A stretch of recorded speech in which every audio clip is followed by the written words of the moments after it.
People of the Covenants, Episode 3.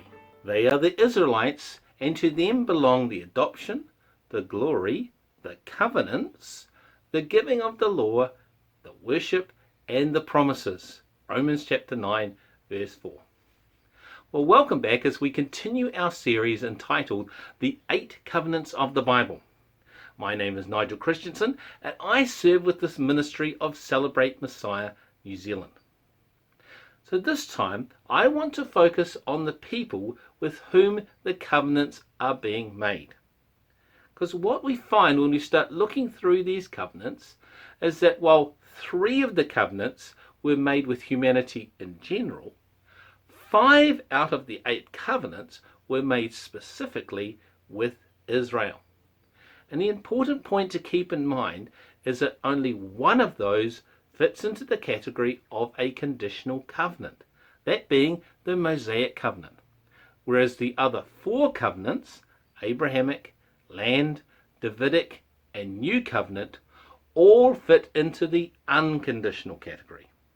I point this out as the Mosaic covenant is often the one which draws all of the attention, to the extent where people can be in danger of losing a balanced perspective. A bit like the mother closely watching new recruits, including her son, march past, and proudly proclaiming, "Look, my Johnny is the only one in step." So in terms of those 4 unconditional covenants with Israel, 4 things can be noted. Firstly, they are all literal covenants, and so are to be interpreted literally. Secondly, these unconditional covenants God made with Israel are eternal. That is, they do not have an expiry date, nor are they altered by the passing of time. Thirdly, it needs to be emphasized that being unconditional covenants, their fulfillment is based on the word of God and his promises, and not on Israel's works. So these covenants are not annulled by the disobedience of Israel, because they depend totally on God for their fulfillment. This means their ultimate fulfillment is guaranteed by God, and therefore can be expected. Finally, these covenants were made with this specific people, the nation of Israel. And this is made clear in that verse we read out earlier from Romans.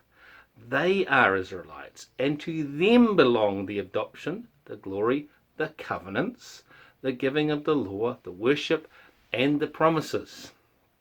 We see that these covenants were made with Israel and therefore are Israel's possession.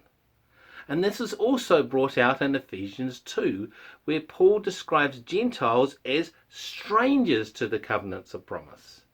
Now notice in both cases Paul is using the plural covenants, and so he is not just referring to the conditional Mosaic covenant, but also to these other 4 unconditional covenants. Well, thanks for joining us, and I hope to see you next time as we continue to look at the 8 covenants of the Bible. Until then, God bless.